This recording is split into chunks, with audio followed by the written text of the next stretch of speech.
Good morning. Ngayon ay day 27 na ng Ramadan. At nandito kami ngayon ng amo ko lalaki sa Swelem. Ano, tayo lagpas ng bata to. Ano, daming na bago. Ni-renovate siya. Kami sa Swelem ngayon. Problema dito parking. Buti ka maaga kasi problema dito sa gabi. Dahil no parking dito, may nanguhuli. Ngayong umaga wala naman kasi Ramadan ngayon.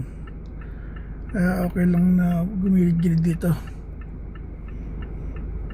Ang tante ko lang amo ko kasi nandun bumibili pang Eid yun, para sa Eid. Kasi itong linggo to tapos na Ramadan. Tante ko lang amo ko. Taka ko ng exit 14 sa bahay ni Mamayo. Sa nanay na yung madam. Idadalhin akong damit ando sa likod. Tuling ko sa nanay nung amo ko. As diretso uwi na.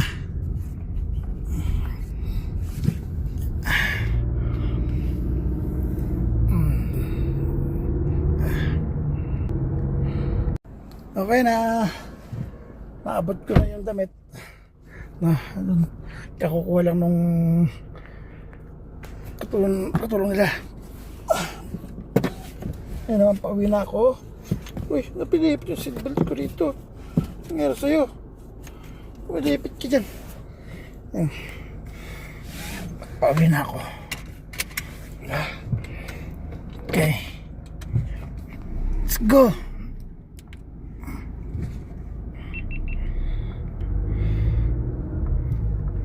Kami ngayon ang on the way na pauwi.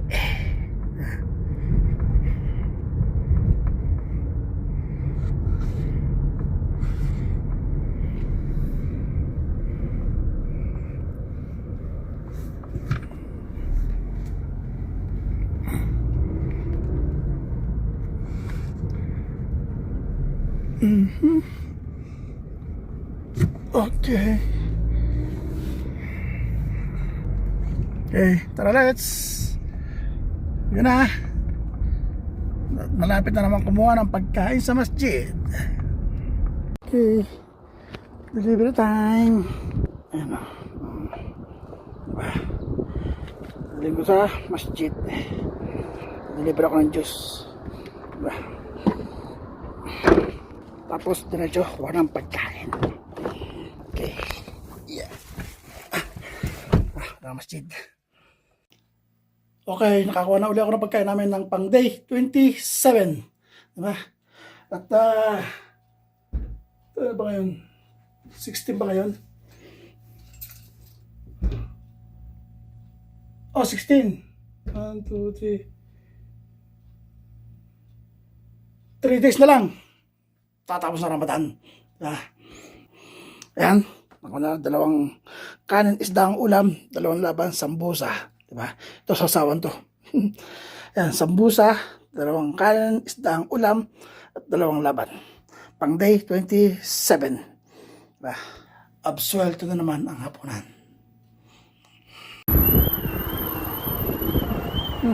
Ilan?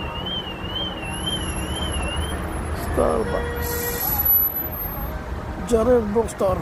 Ito yan, sa may exit 10. Traffic.